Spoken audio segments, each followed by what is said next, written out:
Les affaires archéologiques et criminelles non résolues peuvent frustrer les experts et les enquêteurs pendant des décennies, et dans certains cas, pendant des centaines d'années, lorsqu'aucune réponse n'est trouvée. Mais dans certains de ces cas déroutants, des indices finissent par être découverts, ce qui permet de résoudre le mystère. Et nous obtenons enfin une image claire de ce qui s'est passé toutes ces années auparavant. 40 ans après que Tamara Tigard ait été attaquée et que sa vie ait pris fin, les enquêteurs ont pu faire des progrès dans son affaire. Mais de nombreuses questions restent encore sans réponse, car la personne responsable de la mort de Tamara Tigard n'a jamais été identifiée. En 1980, Tamara Tigard avait 20 ans et vivait à Las Vegas. Les détails de son affaire restent vagues, mais on sait qu'elle a été portée disparue probablement en mars de cette année-là, et que son dossier a déconcerté la police pendant des années. Le 18 avril de cette année-là, une femme a été retrouvée morte sur une berge par 2 pêcheurs en Oklahoma, et la scène de crime contenait des indices très intéressants. Elle était dévêtue, elle avait été attaquée avec une arme à feu, et son agresseur l'avait recouverte de chaux, probablement pour masquer les odeurs et accélérer la décomposition, ce qui est une idée reçue. Heureusement pour la police, la chaux avait très bien préservé les restes, mais ils n'avaient aucune idée de l'identité de la femme, et elle a été enregistrée comme une Jane Doe décédée. Elle allait finalement être connue sous le nom de la Lime Lady, lorsque son affaire est restée non résolue pendant des décennies. Les indices trouvés sur les lieux indiquaient que son agresseur l'avait approchée de face, et des fibres ont été recueillies sur une pièce de monnaie qu'elle avait dans sa poche. La pièce a été frappée lors du tir de l'arme à feu et des fibres de vêtements sont restées sur place. L'affaire est restée non résolue jusqu'en 2020 lorsqu'une nouvelle tentative a été faite pour identifier la Lime Lady. De l'ADN a été prélevé et envoyé au ADN Doe Project, qui a réussi à identifier les cousins de la femme.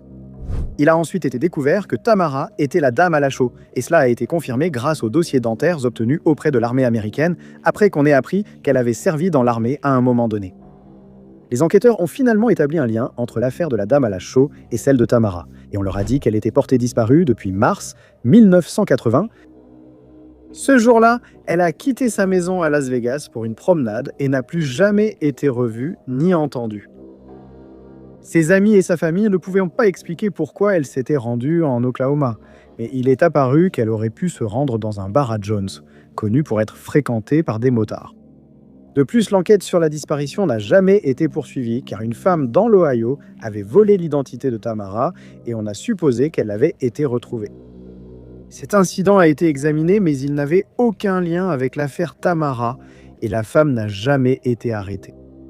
Ses cousins ont dit à la police qu'ils savaient que Tamara avait disparu des décennies plus tôt, mais on leur avait faussement affirmé qu'elle était dans le programme de protection des témoins.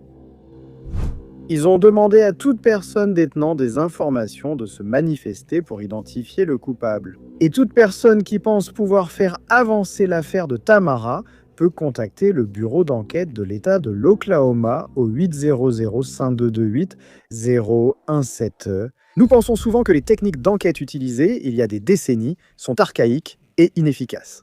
Mais la vérité, c'est que les enquêteurs utilisaient parfois les plus petits indices pour résoudre des crimes très compliqués, comme ce fut le cas lors d'un incident survenu à Margate, dans le Kent, en Angleterre, en avril 1929. Par une journée d'hiver très froide en octobre de cette année-là, un homme nommé Sidney Fox a pris une chambre à l'hôtel Métropole à Margate avec sa mère Rosalie. Le personnel de l'hôtel se souviendra plus tard que Rosalie avait l'air malade et qu'elle avait du mal à marcher jusqu'à sa chambre. On lui avait diagnostiqué la maladie de Parkinson et ils ont supposé que Sidney l'avait amenée à Margate pour se détendre et prendre l'air. Il semblait très préoccupé par son bien-être et on l'a vu répondre à tous ses besoins pendant leur séjour à l'hôtel. Il était très poli avec le personnel, toujours bien habillé et semblait être un homme bien, mais sa véritable nature allait se révéler plus tard. Il a déclaré que lui et Rosalie avaient voyagé à travers l'Europe avant de visiter Folkestone et Canterbury, puis finalement Margate. Ils ont choisi l'hôtel Métropole pour son confort et son luxe, montrant clairement qu'ils étaient d'une famille aisée. Interrogé sur leurs bagages, Sidney a dit qu'ils n'étaient pas encore arrivés et craignait qu'ils soient perdus. Le personnel de l'hôtel n'avait aucun moyen de savoir que Sidney était en réalité un criminel endurci qui venait tout juste d'être libéré de prison, et ils furent donc installés dans des chambres adjacentes, chacune chauffée par une cheminée à gaz. Le 22 octobre, Sidney est parti pour Londres, où il s'est entretenu avec les assureurs de Rosaline. Il a prolongé ses polices d'assurance vie, affirmant que sa mère ne voulait pas retourner dans leur ville natale de Norfolk si l'assurance n'était pas en place. Il a prolongé les polices jusqu'à minuit le 23 octobre et à seulement 20 minutes de l'heure d'expiration, après être revenu à l'hôtel, on l'a entendu crier que la chambre de sa mère était en flammes. Le personnel a réussi à entrer dans la chambre avec difficulté et Rosaline a été extraite, mais elle était déjà décédée. Il a été conclu qu'elle était morte après avoir inhalé la fumée d'un incendie causé par des vêtements laissés par Sidney près du chauffage à gaz pour les faire sécher. Les enquêteurs ont trouvé cela étrange lorsqu'ils ont découvert un journal partiellement brûlé à côté de la cheminée. Une compagnie d'assurance a informé la police de Margate que Sidney avait déjà été impliqué dans une falsification de chèques. Mais aucune preuve n'a établi qu'il avait provoqué l'incendie. Il semblait que Rosaline avait bien perdu la vie dans un accident, comme l'indiquait le rapport du coroner. Mais les enquêteurs ne pouvaient pas se défaire du sentiment que quelque chose de louche s'était produit. Et ils ont contacté un pathologiste nommé Sir Edward Spilsbury, qui a procédé à un nouvel examen du corps de Rosaline. Il a trouvé une ecchymose à l'arrière de son cou et une petite partie de sa langue, ce qui indiquait que Rosaline avait été étranglée. Un seul suspect a été identifié, et Sidney a été placé en garde à vue alors qu'il tentait d'encaisser les polices d'assurance qu'il avait prolongées. Le tribunal a appris qu'il avait utilisé un accélérant pour déclencher l'incendie après avoir tué sa mère et a été reconnu coupable. Il a été condamné à la peine de mort et en avril 1930, il a été exécuté. Les enquêteurs n'ont pas réussi à découvrir ce qui s'est passé dans l'affaire concernant Betty Gale Brown, une femme de 19 ans originaire de Lexington, Kentucky, dont la vie a pris fin en octobre 1961. À l'époque, elle était en 2e année au Transylvania College et ses camarades de classe ont rapporté l'avoir vue quitter un cours de biologie et que rien ne semblait la déranger. Elle était comme d'habitude enjouée et amicale lorsqu'elle a quitté la classe ce jour-là. On sait aussi qu'elle a étudié toute la journée jusqu'à tard le soir, puis juste avant minuit, elle a pris la route pour rendre visite à ses parents, mais n'est jamais arrivée. À 3 heures du matin le lendemain, la police a fait une découverte stupéfiante. Ils ont trouvé Betty décédée dans sa voiture qui était garée devant l'ancien bâtiment Morrison. Agressée et étranglée avec son soutien-gorge, une enquête pour homicide a été ouverte. L'incident a été rapporté par tous les médias du Kentucky et sa famille ainsi que ses amis étaient dévastés. La première étape de l'enquête a été d'interroger tous les étudiants et membres du corps enseignants masculins du collège, mais aucun suspect n'a été identifié. Une piste qui a été suivie venait de New York lorsqu'un ancien étudiant de Transylvania College a été arrêté. Lors de la fouille de sa chambre, des coupures de journaux sur l'affaire Betty ont été trouvées, mais il s'est avéré plus tard qu'un ami les lui avait envoyés et qu'il n'était pas impliqué. D'autres petites pistes ont été reçues de différentes régions du pays, et elles ont toutes été suivies, mais sans succès. Et l'affaire de Betty s'est enlisée, mais en 1966, il semblait que les autorités avaient fait une percée. Un homme nommé Alec Arnold Jr. s'est manifesté pour déclarer qu'il pourrait être responsable de la mort de Betty. Il a déclaré que cette nuit-là, il avait beaucoup bu et qu'il cherchait un endroit pour cuver. Il a marché sur le campus et vu la voiture de Betty garée à l'endroit où elle a été retrouvée. Il a vu qu'elle était avec une femme inconnue et en s'approchant, elles lui ont demandé de les laisser tranquilles. Agacé, il a ouvert la porte de Betty puis l'a attaquée. L'autre femme s'est enfuie, mais il a réussi à maîtriser Betty et il a mis fin à sa vie. Arnold a été arrêté, mais il a plaidé non coupable lors de son procès, car il n'était plus certain d'être le coupable. La défense a affirmé qu'Arnold ne savait de l'affaire que ce qu'il avait lu dans les journaux, et qu'il s'était sans doute persuadé d'avoir commis le crime. Il est décédé par la suite, et s'il était vraiment l'agresseur, il a emporté ce secret dans sa tombe. Pendant un certain temps, on a soupçonné que le tueur en série Nolan Ray George était responsable, puisqu'il était actif dans la région à cette époque. Cela n'a jamais été prouvé car il n'a pas été interrogé sur l'affaire. Des décennies plus tard, l'affaire de Betty reste un mystère. Anita Louise Pato, née dans le Maine en 1942, était une femme libre d'esprit qui rêvait de devenir actrice. En 1967, à l'âge de 25 ans, elle a déménagé à Los Angeles, gardant un contact régulier avec sa famille par lettres. Mais ces lettres se sont brusquement arrêtées en février 1968, ce qui a inquiété sa famille. En mars, sa famille a finalement reçu une nouvelle dévastatrice.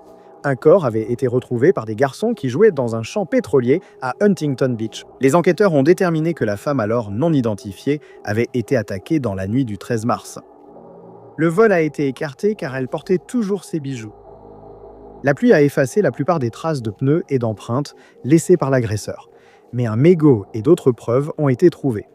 Son sac à main et portefeuille contenant des photos de famille ont été retrouvés à proximité. Le seul indice était des traces de pneus, sans doute d'une voiture américaine récente. Anita a été inhumée sous le nom de Jane Doe.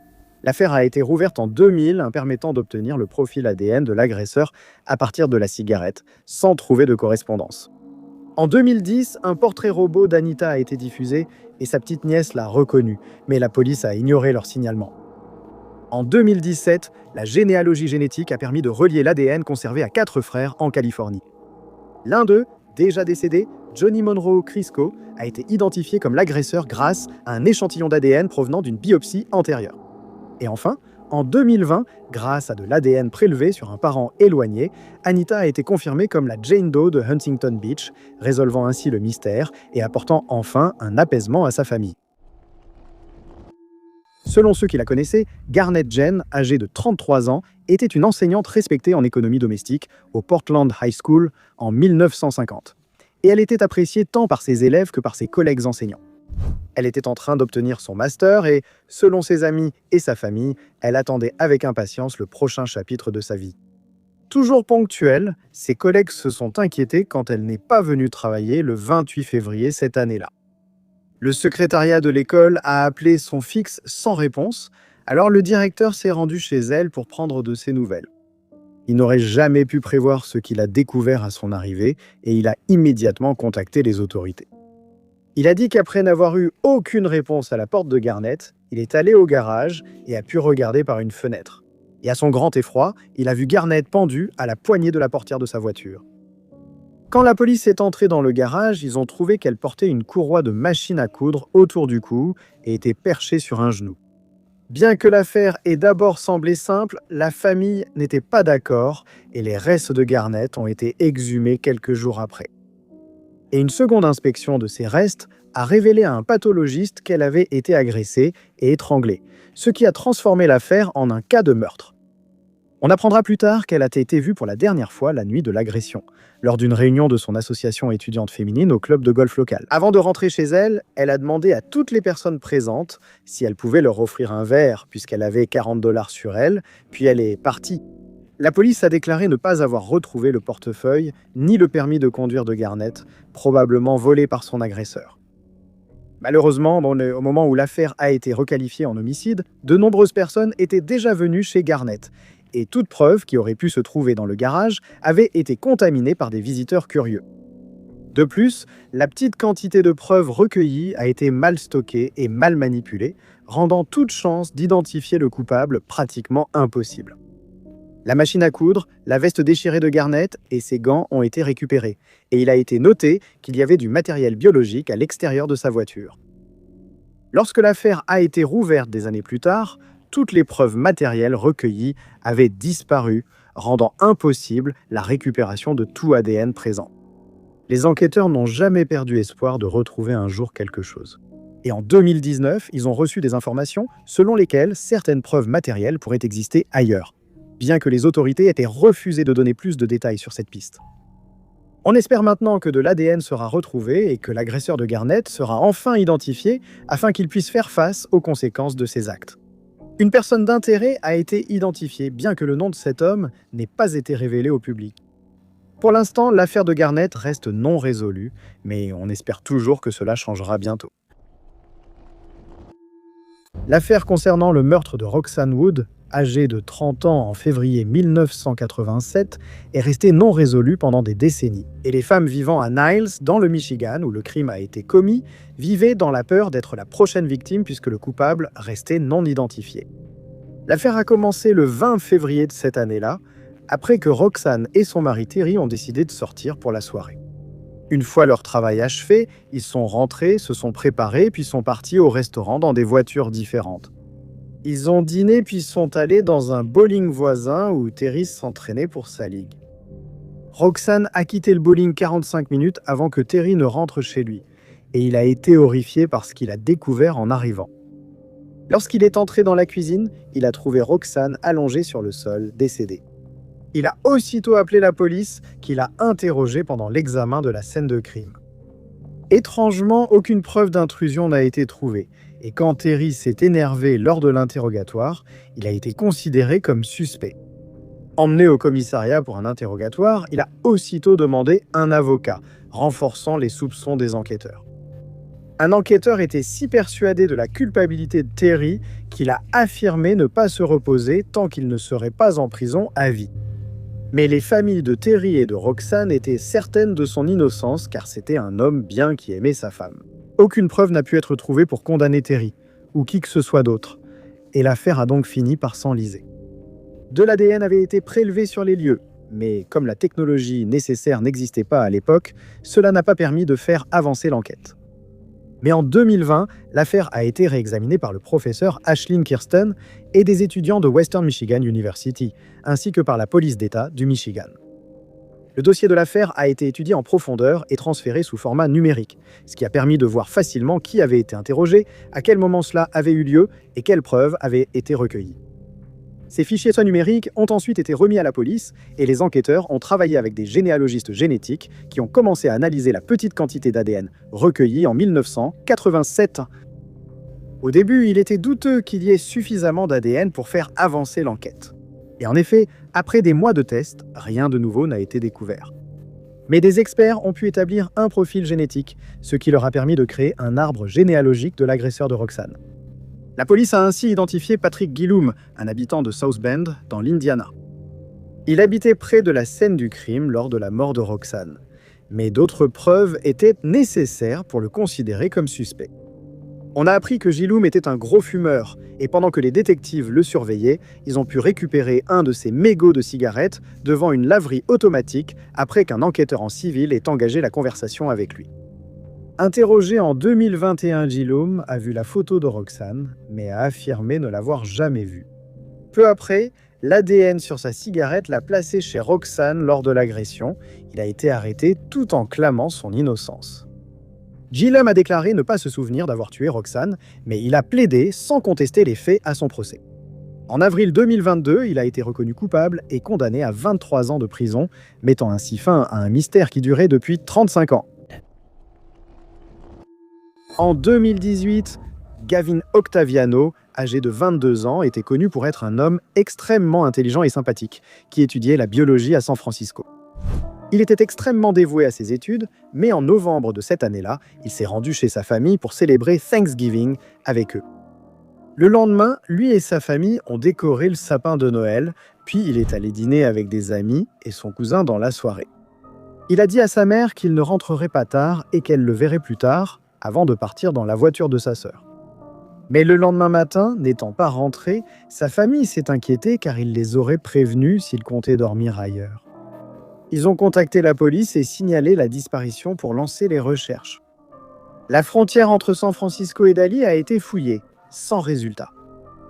Le 23 novembre, la police a trouvé des images montrant la Mercedes de la sœur de Gavin en train de se garer dans le parking nord du pont du Golden Gate vers 17h20 p.m. Quand les enquêteurs sont arrivés, ils ont retrouvé la voiture à l'endroit où Gavin l'avait laissée. Un témoin a contacté sa famille le 28 novembre pour signaler qu'il avait vu l'avis de disparition de Gavin et l'avait immédiatement reconnu comme le jeune homme qu'il avait vu près du tunnel du Golden Gate dans la nuit du 23. Il se souvenait bien de cette rencontre parce qu'il avait failli renverser Gavin avec sa voiture lorsque celui-ci avait soudainement trébuché sur la route, apparemment en état d'ivresse. Sa famille pense qu'il a garé la voiture pour aller se promener, comme il le faisait chaque fois qu'il avait bu et voulait prendre l'air. Dans les mois qui ont suivi, la famille de Gavin n'a pas été satisfaite de la réponse de la police, car elle n'était pas tenue informée de l'avancée de l'enquête. Ils ont aussi jugé les médias inutiles, ayant dû convaincre une chaîne de diffuser un reportage sur la disparition de Gavin, ce qui a fait perdre du temps. La famille a également dû faire face à des spéculations infondées, comme l'idée que ses amis l'avaient attaqué et avaient mis fin à ses jours. Certaines personnes les ont même découragés de le chercher, affirmant qu'il n'était probablement plus en vie. Aucun acte criminel n'est suspecté dans l'affaire Gavin, mais cette option n'a pas été exclue.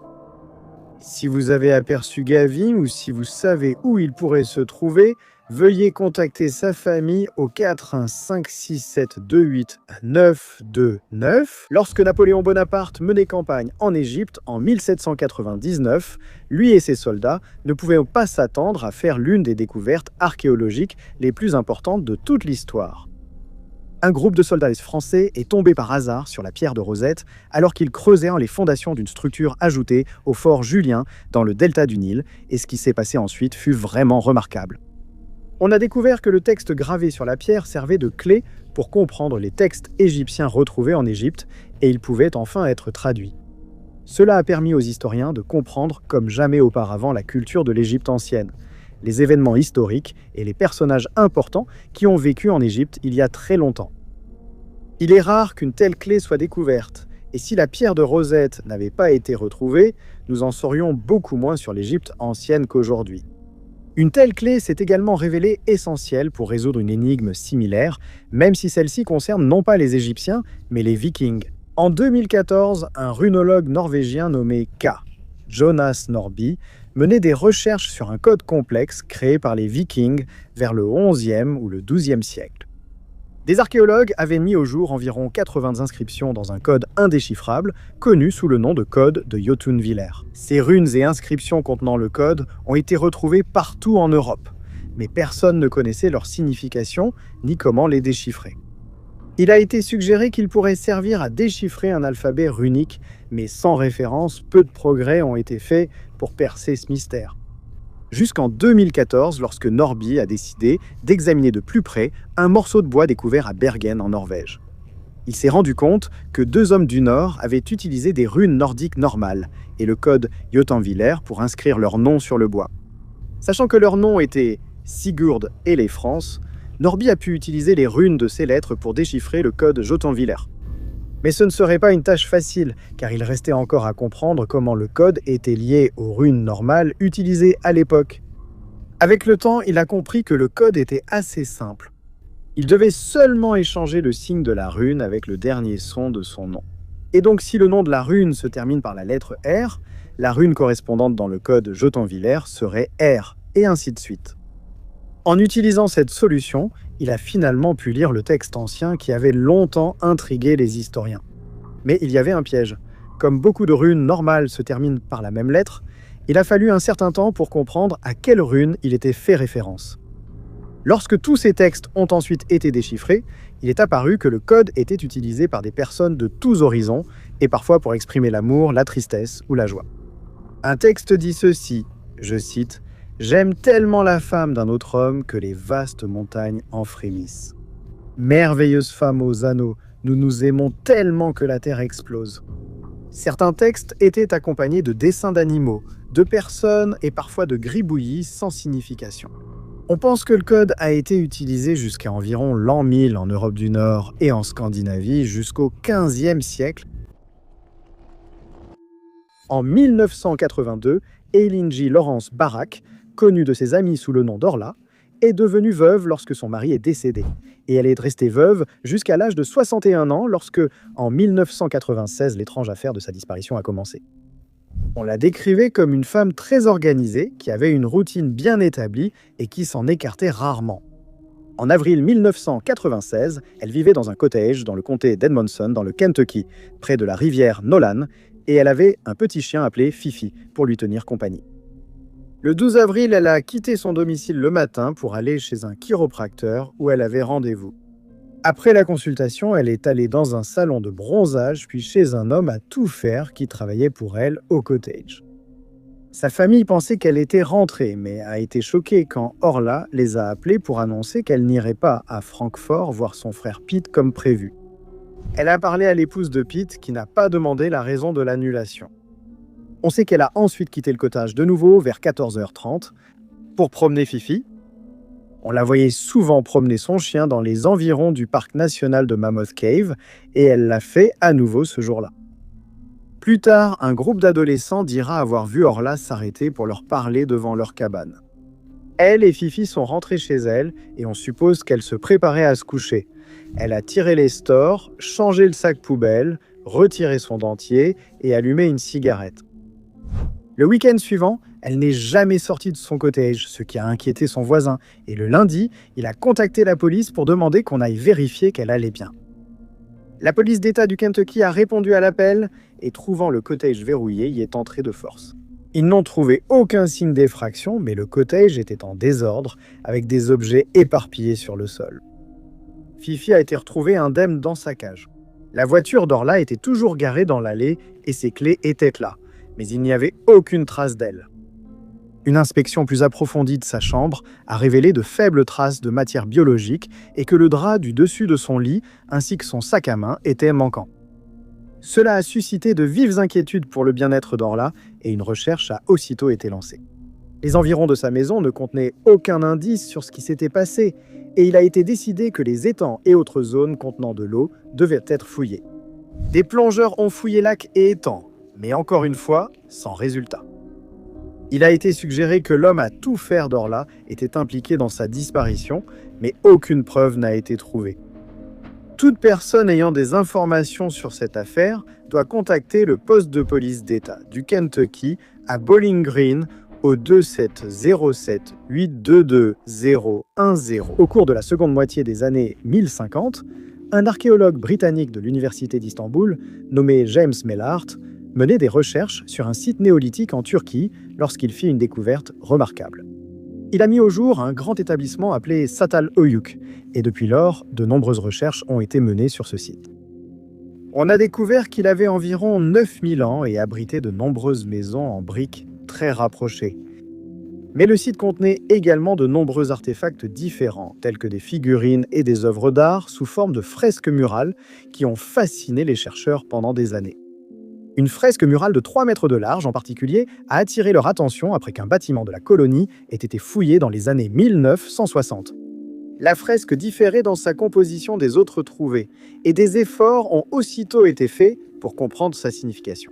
Mais il n'y avait pas de réponse facile, et le débat autour de l'œuvre d'art a fait rage pendant plusieurs décennies.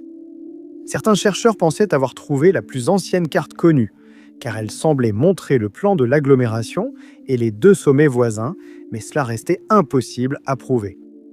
On savait que la colonie avait été construite vers 1500 avant Jésus-Christ et qu'elle avait pris de l'importance environ 500 ans plus tard.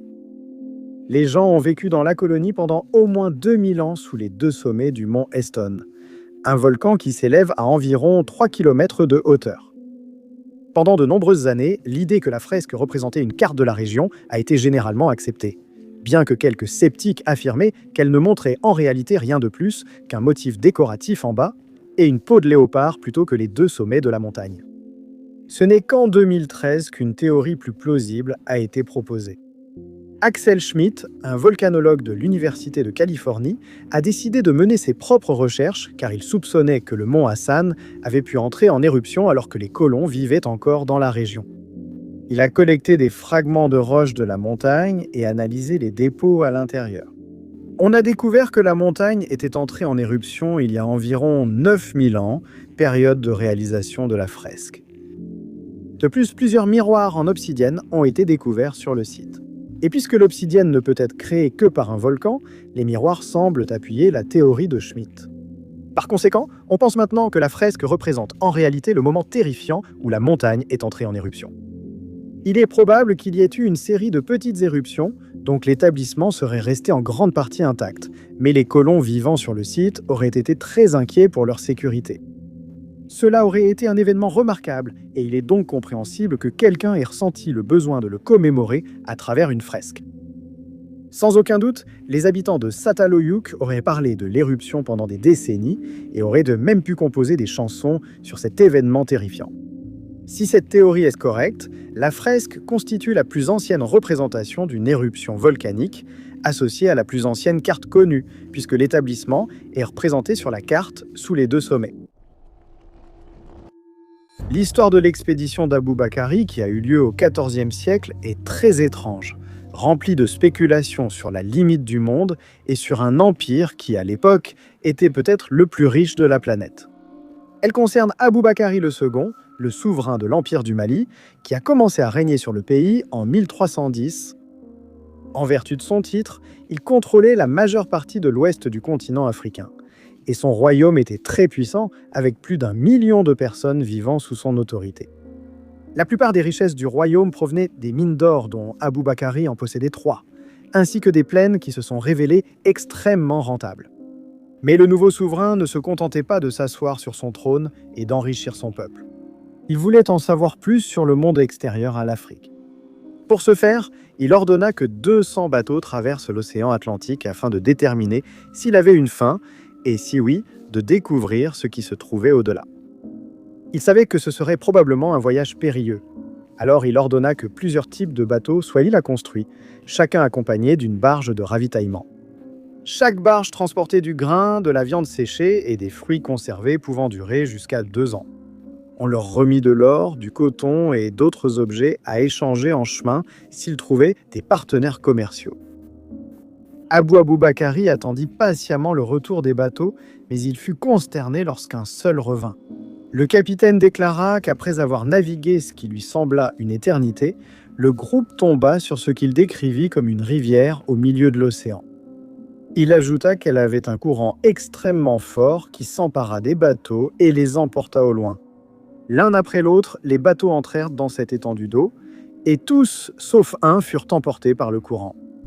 Le capitaine ordonna au bateau de faire demi-tour et ne put qu'observer tandis que les autres hommes étaient emportés pour ne jamais revenir. Lorsqu'il revint au Mali, il était seul et le sort des autres marins restait inconnu. L'histoire intrigua Aboubakari, et en 1311, il décida qu'il devait voir ce fleuve de ses propres yeux. Il laissa son royaume entre les mains de son demi-frère, Moussa, et organisa une seconde expédition, cette fois avec 2000 navires au lieu de seulement 200. Une fois les barges et provisions prêtes, lui et de nombreux marins partirent de l'actuelle Gambie, tandis que ses sujets attendaient fébrilement son retour. Mais leur attente fut vaine. Aboubakari et sa flotte ne sont jamais revenus, et depuis lors, les spéculations vont bon train sur ce qui leur est arrivé. Chaque fois que des archéologues découvrent les restes de quelqu'un ayant vécu il y a longtemps, ils commencent à se poser des questions comme où cette personne vivait, à quelle communauté elle appartenait et comment elle a trouvé la mort. Dans certains cas, comme ceux impliquant des momies retrouvées en Égypte, ces réponses ne sont jamais trouvées et tout ce que nous pouvons faire, c'est spéculer sur qui elles étaient et ce qui a causé leur mort. Au début, il semblait que ce serait le cas lorsque les restes d'un homme, simplement connu sous la désignation GR102C, ont été retrouvés au Fort James à Jamestown, en Virginie. Depuis, les experts le jugeaient comme la plus ancienne victime de meurtre de l'époque coloniale. JR102C a été découvert le 5 décembre 1996 par un groupe d'archéologues qui menait des recherches à l'intérieur du Fort James. Les restes ont été trouvés à environ 100 mètres du bastion sud-est, et lorsqu'ils ont été examinés, une découverte surprenante a été faite. Environ 20 éclats d'obus ont été trouvés dans sa jambe droite, à environ 2 cm sous le genou. Un examen plus approfondi a révélé que l'homme était caucasien, âgé d'environ 19 ans. Il mesurait environ 1,65 m et semblait être un gentleman peu habitué aux travaux pénibles, car il n'était que modérément musclé. On suppose également qu'il était de confession chrétienne, puisque son cercueil a été enterré d'est en ouest, et il venait probablement d'Angleterre. On ignorait alors comment les éclats d'obus étaient arrivés dans sa jambe, et il a été suggéré qu'une personne l'avait attaqué et tué. Le projectile a causé de gros dégâts lorsqu'il a touché JR102C, brisant des os et rompant une artère. Cela signifie qu'il aurait perdu la vie très rapidement après le tir, et qu'il n'aurait eu aucune chance de trouver de l'aide à temps. Mais les raisons de l'attaque sont restées inconnues jusqu'à ce que les chercheurs de Jamestown annoncent qu'ils avaient peut-être résolu l'énigme. Ils ont appris qu'un duel avait eu lieu dans la région en 1624, au cours duquel un homme nommé George Harrison s'en est sorti moins bien à cause d'un tir qui l'a frappé à la jambe. La position de l'éclat dans sa jambe suggère qu'il se tenait de profil face à son assaillant, ce qui correspondrait parfaitement à la scène d'un duel. Il est possible que l'homme qui a tiré s'appelait Richard Stevens, un marchand qui vivait à Jamestown à cette époque. Mais Harrison n'est qu'une des 2 victimes potentielles qui ont été identifiées. D'autres chercheurs ont suggéré que les restes appartenaient à Stephen Calthrop, puisqu'on sait qu'il était un gentilhomme qui vivait à Jamestown à cette époque. Il est arrivé dans la région en 1607 alors qu'il était encore un enfant, mais il a appris à très bien connaître la région. On dit qu'il a été présenté comme un cadeau par le capitaine John Smith au roi, comme c'était la coutume à l'époque, et il est finalement devenu interprète. Selon certaines sources, il a été touché par un tir d'une sentinelle, peut-être par accident, et il a ensuite perdu la vie à la suite de cela.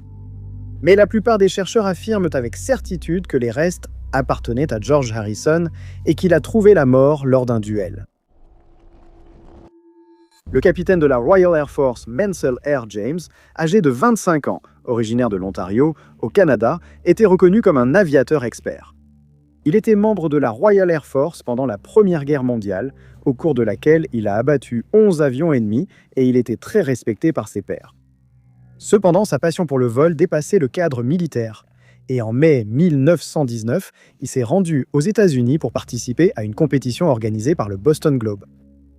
Le journal cherchait à trouver un pilote capable d'établir un record de temps de vol entre Atlantic City, Boston et le New Jersey, et James pensait pouvoir décrocher ce titre. Non seulement il recevrait le Globe Trophy, ainsi qu'une reconnaissance et une renommée supplémentaire, mais le vainqueur obtiendrait également un prix de 1 000 $, ce qui représentait une petite fortune à l'époque. Le 18 mai de cette année-là, il a décollé à bord de son biplan monoplace Sopwith Camel. Il était très à l'aise avec l'appareil puisqu'il s'agissait du même type qu'il avait piloté pendant la guerre, et il fit le trajet d'Atlantic City à Boston sans difficulté. Il atteignit une vitesse moyenne globale de 115 miles à l'heure, ce qui constituait un nouveau record, éclipsant l'ancien record de vitesse de 90 miles à l'heure. Les médias le présentaient comme le favori pour repartir avec la récompense, et personne n'osait contester cela au vu du résultat de la première étape de son vol. Il s'est ensuite envolé vers Saugus, Massachusetts, pour faire remplir son réservoir de lest d'air, mais a découvert un problème de boussole avant le décollage. Il n'a pas laissé ce problème le retarder et a choisi de naviguer vers le New Jersey en utilisant les voies quai ferrées. Vers 18 h ce soir-là, il a décollé à nouveau, mais il a commis une erreur fatale. En survolant Boston, il s'est laissé désorienter par les voies ferrées et a fini par suivre la ligne Boston et Albany, au lieu de la ligne New York, New Haven et Hartford, comme il l'avait prévu.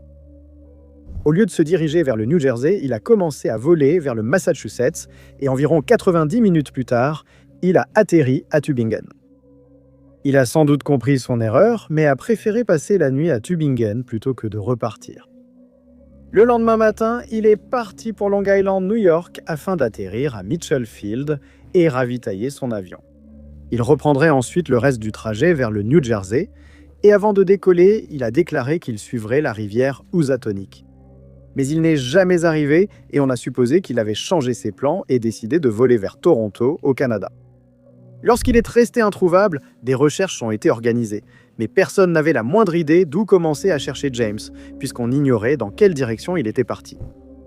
Comme la boussole de son avion ne fonctionnait pas, il aurait pu finir par s'écraser dans une zone boisée, et beaucoup de ces zones ont été fouillées, mais sans résultat positif. Il a été suggéré qu'il se soit écrasé dans la rivière Housatonic, mais ce n'était qu'une supposition.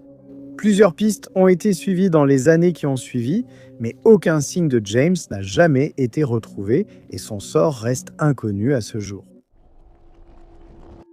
Pour Marcellin de Malle, âgé de 40 ans, et sa femme Francine, âgée de 37 ans, qui vivaient dans les Alpes suisses, en 1942, la tâche de traire leurs vaches et de s'occuper du reste de leurs animaux faisait partie de leur routine. Un jour, ils sont partis accomplir cette tâche et ne sont jamais revenus. Leur fille, Marceline, qui était présente le jour de leur disparition, le 15 août 1942, affirme qu'elle se souvient de ses parents, qui étaient respectivement cordonniers et institutrices, quittant la maison ce jour-là, et que la famille les cherche depuis ce jour sans jamais avoir trouvé le moindre indice. Marceline était l'une des 7 enfants qui vivaient alors à la ferme. Ils se sont toujours demandé ce qu'étaient devenus leurs parents, mais après des années de recherches infructueuses, ils n'ont eu d'autre choix que d'abandonner et de continuer leur vie. Après que le couple a été signalé disparu, les autorités ont également passé beaucoup de temps à essayer de les retrouver, mais sans résultat positif. Les habitants d'un village voisin ont passé plus de 2 mois à parcourir les Alpes dans l'espoir de trouver le moindre indice, mais en vain. Marcellin a affirmé que sa mère n'avait jamais accompagné son père lors de ses voyages. Et on ignore pourquoi Francine a choisi de venir cette fois-ci, alors qu'elle était enceinte, et que la traversée du glacier aurait été très difficile. À la suite de la disparition de leurs parents, les 7 enfants ont été envoyés vivre dans différentes familles, et ils ont rapidement perdu contact malgré le fait qu'ils vivaient dans la même région. Pendant les 75 années suivantes, ils n'avaient aucune idée de ce qui était arrivé à leurs parents. Mais en 2017, ils ont finalement obtenu quelques réponses. Un ouvrier employé par la société de remontée mécanique appelée Glacier, 3000 travaillait sur un télésiège au glacier de Transflorin lorsqu'il a remarqué quelque chose d'étrange dans la glace, qui avait commencé à fondre en raison de la hausse des températures provoquées par le réchauffement climatique. La découverte a été faite à une altitude de 2600 mètres, et lorsque la police a été appelée pour enquêter, elle a trouvé les restes de 2 personnes et a immédiatement commencé à supposer qu'il s'agissait de Marcella et Francine. Allongés côte à côte, il a été confirmé que les restes étaient ceux d'un homme et d'une femme. Comme ils étaient piégés dans la glace, les restes étaient parfaitement conservés, et il n'a pas fallu longtemps aux chercheurs pour confirmer qu'il s'agissait bien de Marcellin et Francine. On pense que le couple tentait de rejoindre le canton de Berre, comme beaucoup de gens à l'époque, et qu'ils ont eu un accident malheureux qui les a fait tomber dans une crevasse. Ils ont peut-être subi des blessures mortelles sur le coup, ou n'ont pas pu remonter à la surface, et ils ont perdu la vie. Marcellin a dit être très soulagé d'avoir enfin su ce qui était arrivé à ses parents pour pouvoir leur offrir l'enterrement qu'ils méritaient. Lorsque Juliette Stewart Points, âgée de 50 ans, a soudainement disparu en juin 1937, ses amis étaient inquiets. Mais comme elle était impliquée dans la clandestinité soviétique à l'époque, ils s'étaient habitués à ses longues absences. Ainsi, elle n'a été officiellement signalée disparue que 7 mois plus tard.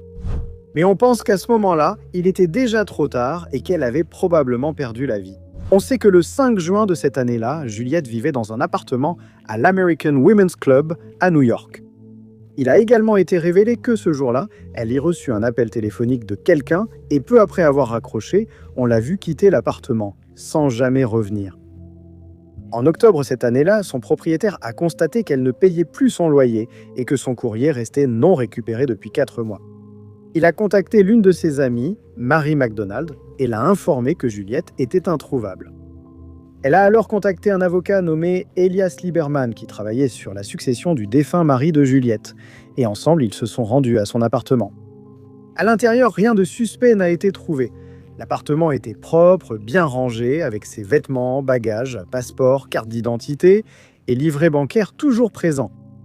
Pendant les 3 mois suivants, Lieberman a essayé de comprendre ce qui était arrivé à Juliette en interrogeant le personnel de l'immeuble, en suivant les appels reçus sur son téléphone en son absence et en vérifiant son courrier, mais il n'a trouvé aucune réponse. Juliette a finalement été déclarée disparue en décembre de cette année-là, et on a immédiatement soupçonné qu'elle était une agente double qui avait été arrêtée par la police secrète soviétique. D'autres soupçonnaient qu'elle avait été emmenée de force en Russie puisqu'elle était impliquée avec le Parti communiste des États-Unis, connu sous le nom de Sepuza. Elle avait également été employée par le service secret soviétique à un moment donné. Et en 1936, elle avait obtenu un nouveau passeport sous le nom de Julia Stewart Glaser. Après, elle a quitté les États-Unis pour l'Europe. À son retour, elle a informé Lieberman que la question de la succession devait être résolue rapidement car elle avait désespérément besoin d'argent pour pouvoir partir le plus vite possible. L'année suivante, il a remarqué qu'elle devenait de plus en plus anxieuse à propos de quelque chose, probablement les purges de Staline. Peu avant sa disparition, elle a dit à des amis craindre pour sa vie sans donner plus de détails. On sait que le dernier appel téléphonique mystérieux qu'elle a reçu le jour de sa disparition venait d'un homme germanophone. Malheureusement, rien d'autre n'a été retrouvé, et il est possible que nous ne sachions jamais ce qu'il est arrivé à Juliette après son départ de l'appartement ce jour-là. On pense qu'une étrange pierre gravée, appelée la pierre de Der, pourrait détenir les réponses à l'un des mystères les plus déroutants de l'Amérique, la disparition de la colonie de Roanoke. Depuis la disparition de la colonie en 1590, les gens ont spéculé sur la cause, mais aucune réponse définitive n'a jamais été trouvée. Roanoke était située sur la côte est de la Caroline du Nord, et elle a été fondée par un groupe de colons anglais arrivés là en 1587, mené par John White.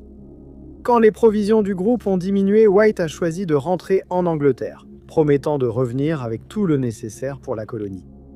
Sa femme est restée sur place avec leur fille Eleanor Dare, qui venait d'avoir le premier bébé anglais né dans le Nouveau Monde, Virginie. Pendant l'absence de White, le reste du groupe a fait de son mieux pour survivre, et on pense qu'à un moment donné, quelque chose a très mal tourné. White n'est revenu qu'en 1590, et à sa grande consternation, la colonie avait disparu. Le seul indice jamais retrouvé était le mot « Croatan », gravé sur un arbre sur le site, et on n'a jamais déterminé ce qui était arrivé aux colons disparus. Puis, en 1937, près de 200 ans plus tard, Lewis Hammond cherchait des noix à Edenton, en Caroline du Nord, lorsqu'il trouva quelque chose qu'il ne pouvait pas expliquer. Il est tombé sur une grande pierre contenant des inscriptions qui y avaient été gravées, et il a décidé de la porter à l'université Emory, à Atlanta, pour qu'elle puisse être étudiée. Une fois le texte déchiffré, l'une des premières découvertes faites fut un ensemble d'initiales sur un côté de la pierre, AWD, que les chercheurs pensent faire référence à Eleanor White Dare. Le texte indiquait qu'Ananias et Virginie Dare avaient perdu la vie en 1591, soit une année entière, après que White soit revenu sur le site. Il était aussi précisé que la pierre devait être montrée à White si elle était trouvée, mais il semble qu'il n'en ait jamais eu connaissance. L'autre côté de la pierre expliquait ce qui était arrivé à la colonie, ce que les chercheurs trouvaient presque trop beau pour être vrai. Le texte précisait qu'après le départ de White pour l'Angleterre, le groupe décida de rejoindre le continent, sans doute car leurs provisions étaient épuisées. Arrivés sur place, ils furent attaqués par des Amérindiens et les survivants succombèrent vite à la maladie. Il est aussi précisé qu'à ce stade, seuls 7 colons survivaient, les autres ayant été enterrés à environ 6 km à l'est de la rivière. Bien que la découverte ait été vraiment étonnante, il fallait encore déterminer si elle était authentique et de nombreux chercheurs étaient sceptiques. L'analyse a révélé que la pierre était du quartz, mais ce matériau très commun n'a pas permis d'en confirmer l'authenticité. De plus, certains des mots utilisés dans le texte ne correspondaient pas à l'époque à laquelle il aurait apparemment été écrit, et les experts n'étaient pas plus avancés pour confirmer ou infirmer la théorie. Pour l'instant, rien de plus ne peut être fait, et seul le temps dira si cette pierre pourra un jour être authentifiée. Robert Fitzgerald, 60 ans, a rejoint la longue liste des disparus dans la nature, jamais retrouvés, laissant sa famille désespérée de comprendre ce qui lui est arrivé. En novembre 2012, Robert travaillait chez Plygem à Stuarts Draft, en Virginie, qui est un fabricant de produits de construction extérieure pour les maisons. Il était également connu pour parfois s'entraîner au YMCA de Staunton Augusta, et il entretenait sa forme en faisant du jogging dans le secteur du parc Gypsy Hill. Les enquêteurs ont déclaré qu'il avait rendu visite à sa mère le 12 novembre 2012, puis qu'il s'était rendu dans une supérette à Staunton. Sa mère a supposé qu'il rentrait chez lui, mais elle ne l'a jamais revu. Lorsque Robert ne s'est pas présenté au travail, son employeur s'est inquiété et un dossier de personnes disparues a été ouvert.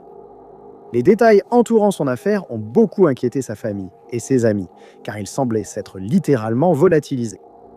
Lorsqu'on a interrogé les personnes qui connaissaient Robert, on a établi qu'il avait passé du temps avec une amie à Shenandoah Mountain la veille de sa disparition. Ils ont parcouru le sentier Confederate Breastworks ainsi que d'autres sentiers de la région. Cela est attesté par des images de caméras embarquées des 2 visionnées par les enquêteurs, qui ont été enregistrées par une société de production qui tournait dans la région ce jour-là. La femme révélera que, lors de leur randonnée, Robert a d'une manière ou d'une autre égaré son téléphone portable et sa chemise, mais qu'ils n'ont pas pu les retrouver. Les enquêteurs pensent qu'il est retourné à la montagne le lendemain pour continuer ses recherches et n'est jamais revenu. Il s'est avéré plus tard que son téléphone avait déjà été retrouvé par un randonneur et remis aux autorités. Mais ce n'est que quelques jours plus tard, le 15 août, qu'on a constaté sa disparition lorsqu'il ne s'est pas présenté à son poste. Il travaillait pour Plygem depuis 3 décennies et prévenait habituellement son employeur s'il allait être malade ou en retard. Mais ce ne fut pas le cas cette fois-ci. Les premières recherches ont permis de retrouver la voiture de Robert sur le parking des tranchées confédérées. Et à l'intérieur, les enquêteurs ont trouvé son sac à dos, quelques bouteilles d'eau, des barres énergétiques, un poncho de pluie et une lampe de poche. Les recherches qui ont suivi ont duré 5 jours, avec plus de 200 personnes fouillant une zone de 4500 acres Des chiens de recherche et un hélicoptère ont été mobilisés, ainsi que des équipes de recherche à cheval, mais ils n'ont pas pu déterminer dans quelle direction Robert était parti, ni ce qui lui était arrivé. Lors de la fouille de sa maison à Staunton, elle a été trouvée en désordre. De la vieille nourriture a été retrouvée dans sa cuisinière et les enquêteurs ont aussi signalé que sa voiture était en désordre. En l'absence d'autres indices, il y a eu beaucoup de spéculations sur ce qui a pu arriver à Robert. La théorie principale est dit qu'il se serait perdu en cherchant ses affaires, et, ses provisions étant restées dans sa voiture, il aurait succombé à l'hypothermie. Certains pensent que, surpris par le mauvais temps, il a tenté un raccourci vers sa voiture, s'est blessé et n'a pu chercher de l'aide. Si vous avez des informations qui pourraient permettre de le retrouver, veuillez contacter le service de police de Staunton au 540 332 384. Tootiji, le mystère entourant un avion militaire disparu au Canada en 1942 n'a été résolu que plus de 7 décennies plus tard. Mais avant cette découverte, personne n'avait la moindre idée de ce qu'était devenu l'avion ou son équipage. L'avion en question était un Avro Hanson Mk1 L7056.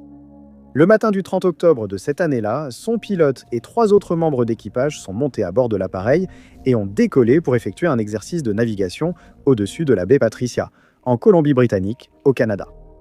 L'Avro Hanson était équipé de 2 moteurs et il a été utilisé par l'armée canadienne jusqu'en 1952 pour former les équipages de bombardiers avant qu'ils ne soient envoyés en mission réelle, ce qui pouvait être extrêmement dangereux. L'exercice de navigation que l'équipage effectuait ce jour-là avait déjà été réalisé de nombreuses fois auparavant, et personne n'aurait pu s'attendre à ce qu'il se termine par un mystère et finalement une tragédie. On sait que pendant que l'avion était en vol, la météo a soudainement changé et le pilote a reçu l'ordre de retourner à la base. Mais aucune communication n'a été reçue de l'équipage, ce qui a causé beaucoup d'inquiétude au sol, car les conditions météorologiques étaient devenues dangereuses. Sans autre moyen de contacter l'avion, il était impossible de savoir où il avait été dirigé. Une recherche a été aussitôt lancée, mais il était impossible de savoir où l'avion avait disparu. Les équipes de recherche ne faisaient que deviner où commencer. Néanmoins, ils ont cherché pendant 3 jours entiers avant d'abandonner finalement. Aucune trace de l'avion ou de son équipage n'a été trouvée et on a supposé qu'il s'était écrasé, coûtant la vie à tous ceux qui étaient à bord. Le mystère a perduré pendant des décennies, jusqu'à ce qu'une équipe de bûcherons fasse une découverte en 2013. L'équipe employée par Teal Jones Cedar Products travaillait sur une montagne de l'île de Vancouver lorsqu'ils ont découvert l'épave d'un avion. Et ils ont pu constater qu'elle était là depuis très longtemps. Ils ont prévenu leurs employeurs, qui ont alerté le ministère de la Défense nationale. Une équipe a été dépêchée sur le flanc de la montagne pour enquêter. Il a été confirmé que c'était l'avion disparu, et les corps des 4 hommes ont été retrouvés, mais non récupérés à cause des conditions difficiles. Ces aviateurs n'étaient que 4 parmi plus d'une centaine qui ont disparu au-dessus de la baie Patricia au cours de la Seconde Guerre mondiale. Aujourd'hui, une couronne a été déposée contre un arbre là où l'avion a été retrouvé. Les 4 hommes ont finalement été enterrés aux côtés d'une autre personne dans un carré militaire du Commonwealth au Royal Oak Burial Park à Victoria. Le parc national de Yellowstone est une destination populaire où les gens aiment faire de la randonnée, admirer les paysages et passer du temps avec leurs proches. Mais cela peut aussi être un endroit très dangereux. Beaucoup de personnes ont disparu dans le parc au fil des décennies sans jamais être retrouvées. Mais le parc recèle aussi d'autres dangers. Le parc de Yellowstone abrite de nombreuses sources chaudes, certaines très chaudes. De nombreux accidents ont eu lieu près de ces sources, causant des blessures graves et parfois la mort après des chutes dans l'eau. L'affaire concernant un homme disparu, Elon Rowe, âgé de 70 ans et originaire de Los Angeles, a été liée à l'une de ces sources chaudes, mais il n'a pas été retrouvé malgré la découverte d'un indice très macabre. Le 31 juillet 2022, Elon Rowe passait du temps dans le parc et on ignore toujours s'il était seul. Ce jour-là, sa disparition s'est devenue évidente lorsque sa voiture a été retrouvée, abandonnée dans le bassin de geyser de West Thumb. Une recherche a aussitôt été lancée, mais il est resté introuvable. Durant les 18 jours suivants, personne n'a compris ce qui lui était arrivé, et il semblait que l'affaire ne serait jamais résolue. Mais ensuite, le 18 août, une découverte stupéfiante a été faite. Un visiteur du parc a signalé aux gardes forestiers qu'il avait vu quelque chose flotter dans l'Abyss Pool. En enquêtant, les gardes forestiers ont été choqués de trouver une chaussure noire, pointure 8,5, dans le bassin. Mais le plus inquiétant était le fait qu'elle contenait un pied humain. Le bassin a été entièrement fouillé, mais aucune trace du propriétaire du pied n'a été retrouvée. L'incident a été signalé à la police, qui a remis le pied à un laboratoire afin qu'une analyse puisse être effectuée. De l'ADN en a été extrait, et il a ensuite été confirmé que le pied appartenait à Eilunrö. Et d'autres recherches ont été menées dans les zones entourant Abysspool, mais sans succès. Les gardes forestiers ont depuis annoncé qu'ils pensent qu'il n'est plus en vie et qu'il a probablement perdu la vie le 31 juillet.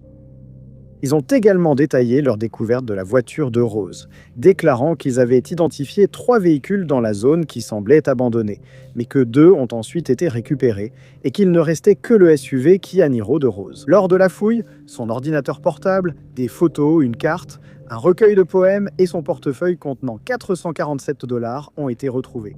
Son permis de conduire se trouvait dans son portefeuille, et les Rangers l'ont utilisé pour vérifier que Rose avait réservé une nuit au Canyon Lodge. Il a été suggéré que l'homme aurait pu glisser et se retrouver dans une source chaude de 5 pieds de profondeur dont il n'a pas pu s'échapper, mais cela n'a jamais été prouvé. L'affaire de Rose est désormais classée et les responsables du parc ont déclaré qu'ils n'avaient aucune information supplémentaire à communiquer. Les archives historiques ne précisent pas qui était le découvreur, mais en 1819, quelqu'un a trouvé les restes momifiés d'une femme dans une nécropole située à Thèbes, en Égypte. On a découvert qu'elle était décédée environ 2600 ans avant d'être exhumée, et les scientifiques étaient impatients d'en apprendre davantage sur sa vie. L'une des questions les plus intrigantes concernant la momie était de savoir comment elle avait perdu la vie, et pour le déterminer, les restes ont été envoyés au British Museum, où Auguste Boset-Granville, un médecin, a commencé à les examiner. Il déclarera plus tard qu'il était hésitant à commencer son examen, puisque Urtir Senu était l'un des exemples de momies les plus complets jamais découverts. Pour obtenir des réponses, il n'eut d'autre choix que d'utiliser son scalpel pour enlever les couches extérieures et les bandelettes posées il y a des milliers d'années. C'est ainsi que débuta la première autopsie médicale d'une momie égyptienne. Et lorsque les couches furent retirées, Granville découvrit qu'Urtir Senu avait été momifié si parfaitement qu'il restait encore des tissus mous. Il a été déterminé qu'elle avait environ 50 ans au moment de son décès. Et Granville se mit à terminer son travail, bien qu'il serait plus tard critiqué pour sa négligence lors de l'examen. Sa méthode a été décrite comme de la boucherie plutôt qu'un examen, et il n'a montré aucun respect envers la femme sur laquelle il travaillait. Néanmoins, Granville a terminé son examen en 1825, après quoi il a présenté ses conclusions à la Royal Society. Il avait conclu qu'elle était morte après avoir perdu un combat contre un cancer de l'ovaire. Il a conclu cela grâce à des tissus mous trouvés autour de l'ovaire droit, mais des études ultérieures contesteraient dans son avis. Il serait plus tard déterminé que le tissu était bien une tumeur, mais qu'elle était bénigne, et donc qu'elle n'aurait pas pu causer son décès. Cela a laissé les chercheurs au point de départ, et ils ont commencé à proposer d'autres théories sur ce qui aurait pu causer sa mort. Certains pensaient qu'elle avait probablement succombé au paludisme, puisque de nombreuses personnes ont pu perdre la vie à cette maladie, aussi bien dans l'Antiquité qu'à l'époque moderne. Cela reste l'une des plus grandes menaces pour la vie dans toute l'Afrique, et c'était certainement une possibilité, mais cette théorie était également incorrecte. Après la fin des analyses, il a cependant été déterminé que Urtir Senu avait souffert de tuberculose, et le mystère de sa mort a finalement été résolu, des milliers d'années après sa mort. Cela a été confirmé par une autre autopsie réalisée en 1994, et il a été découvert qu'elle était restée inactive pendant une longue période avant de perdre son combat contre la tuberculose. Merci beaucoup d'avoir regardé.